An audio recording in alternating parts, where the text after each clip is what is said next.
Mahin ako mga kuturan. Manon ko ni anay. Di ka madayaan. Kailan sa tumalagna sa inyo. Silang isang prophet. Paragraph 43. Nya so, if we are trying to follow the message of the hour, katinguha kita sa pagsunod sa ning mensahe sa Adlaw. Amen. So if we are trying to follow the message of the hour, ara na. Message of the hour, or at least this part of the message, we should live constantly in the life of Christ. Amen.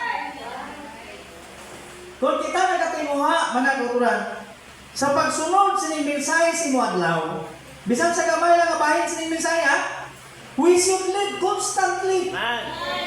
Word constantly. Bye. Magakabuhi kita dayon. Why utat? Magakabuhi kita constantly in the life of Christ. Atag ang pulaw, no? Why ta mo gina put down church, ha? Kasi pasiling ka mo, isa lang ang butang na kuhan sa inyo, wala ta ka mo gina condemn. Ini sa isa ka butang na nagahatag paabre sa imo tutulok sa ning aga.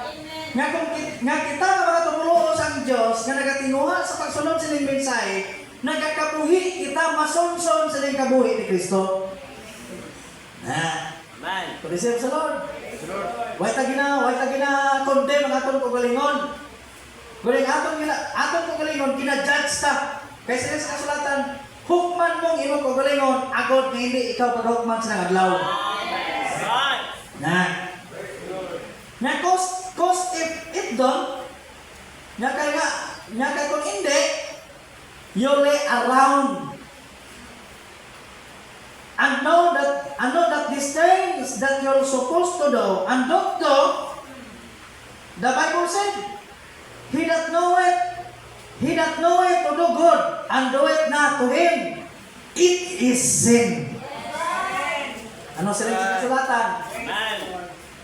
Nya sa ila nga nakahibalo sa butang nga ila himoon, kag waay nila ginhimo, it is sin. Muna siya. Di kita kinakabalo na, himoon ka. Amen. Receive sa Lord. Kung nadagpag iman, bangon. Kung maghimo, hindi ete pagdagpag, daka na lang yan. Pastor, iwan na yun. Ay, ano mo kayo? Amen. Praise the Lord. Kung receive sa Lord. Kung nadagpag iman, bangon. Kung magabanti.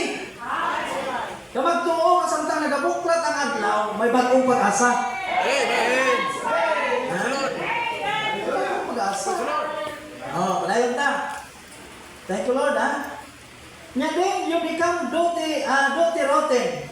When you're separated from the life of God, kaya separan ka sa kabuhi sa Diyos, ha? So you strive with all that's in you. You stay in the life of Christ. That you be fruit-bearing, mga kauturan. Kamu ginaduso kagid nga magpabilin tas kabuhi sa Diyos, mga kauturan. Amen. Praise the Lord. To receive sa Lord, agod gadalon tang bunga sa Diyos. Nya at we see the age that we're living in. Kita nyo ang adlaw nga nagabuyan ta? Right. Kita nyo wala. Nakita nyo why? Amen. It's one of the grandest of all the ages. Right. Grabe, no? Grandest. Ano? Grabe, no? Pinakaraming adlaw. Kung ari ka sa adlaw sa bawang, nakita mo yung adlaw, pinakaraming adlaw. Kung ang atong kapropeta sa mensahe nga modern events are made by the prophecy, nga it is a glorious time for the believer. Amen. But it is a tremendous time for the unbeliever. Na, ato niya grandes, gloriosin mo. Hindi pala gloriosin mo. Why ka pala nagpapasalamat sa inyo mga kauturan? Salamat po sa Ginoon. Ha?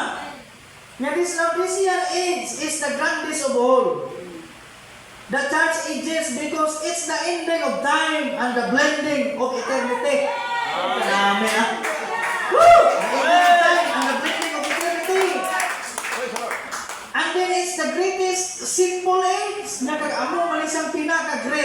nga makasasala na panahon. Grabe, no? Grandes, pero pinaka-greatest simple age. Grabe siya, pero the greatest simple age mga kauturan. It's more sin in this age. Masiling ka lang sala, damo sala, sini panahon. Why pili ang sala? Oh, dan there either been.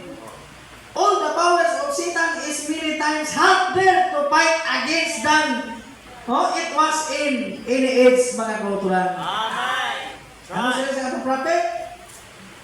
Tulisin sa Lord, ang kabaskobon sang yawa, ang pirsaya sa mga kapanag-unanan nga nagligad, ang ambot pila kapilo, ang pirsaya sa ning atong time. Day of lahok uton. Sa tulag na, tunga-tunga sa 45. But now the enemy has come in. Subong ang kaaway. Mag-aabot sa ano? In the name of the church. Ang kaaway mag-aabot siya sa ngalan man sang ano? Grupo, denominasyon sa guwa? In the name of the church. Praise the Lord. Amen. Church man. So it's deceiving. This is the great age of deception. Nya mo isang pinakadako nga panag-on sang pagdaya. Amen. When Christ said two spirit would be so close in the last days, till it would deceive the very elected if it was possible. Nya remember Christ spoke of an elected people for these last days. Muna kapatok sila ini kulong sang Diyos na naghambal sa imos ning atong adlaw. Nga ano sila niya? It would deceive the very elected if will possible. So close. Amen. So close. Right. Wala sa siling layo. So close. The people so live. People can live a clean. People can live a clean. Ang tao magakabuhi siya sa tinlo kag balaan nga kabuhi. Not be simple. Hindi makasasala. Hindi adulterers. Hindi drinkers. Hindi liars. Hindi siya gamblers. They can live above that. Pwede siya kakabuhi. Lapaw pa sila. Pero ano sila niya? I'm still not with him. Amen. Praise the Lord. Right. Huwag ka nang iluhan sila. Hindi siya butigon, hindi siya dayaon, hindi siya tahol, hindi siya adulterers, hindi siya palangubog. Kung siya sa Lord, kabuhi at tinlo. Makakabuhi siya, labaw pa sila kabutang. Pero hindi siya amo. Amen. Kaya anong imadlaw? The greatest simple is the greatest deception, mga kautulan. Kung isip sa Lord na, because Satan can live and contain and can present by the name of the church. Amen. Muna sa mga kautulan natin adlaw. So anong himuon ta? Balik sa pulong. Right. Because we believe that there is only one thing hindi naman impersonate, that's the word. That's the message of the hour, mga kautulan. Praise the Lord. Amo na sa pulong, nang ginapamatian kang hindi niya madayaan, ay hindi niya masunod. Hindi siya kadaya, kaya nga, ang pulong sang Diyos, na gin-address ng message of the hour, among nagapaklaro siya kung sino siya. Praise the Lord. Pwede siya sa Lord? Bisan kadayaw-dayaw, bisa matutang, bisa. Tulog na buhaya, kung si Kung Nabil, basta as mo nabi, hindi, may isang spirit mo. Ay, may absolute na po na basihan siya. Silang sa kasalatan na test every spirit in the world. So, lagi, testingi ang tag sa kapulong, ang tag sa espiritu sa pulong. Amen. Pwede siya sa Lord. Praise. Salamo pa na niya kay Ibe, kagtumbok-tumbok, kung isa magkabuhi, kasi atinlo, kagbalaan. Kung waaya, ginakabuhi, mga kautulan ang pulong. Kung nagapagduwa-duwa sa pulong. Silang sa katong prophet, kag gina-misconstruy ang pulong. Butsing ganon, hindi siya Muslim siguro.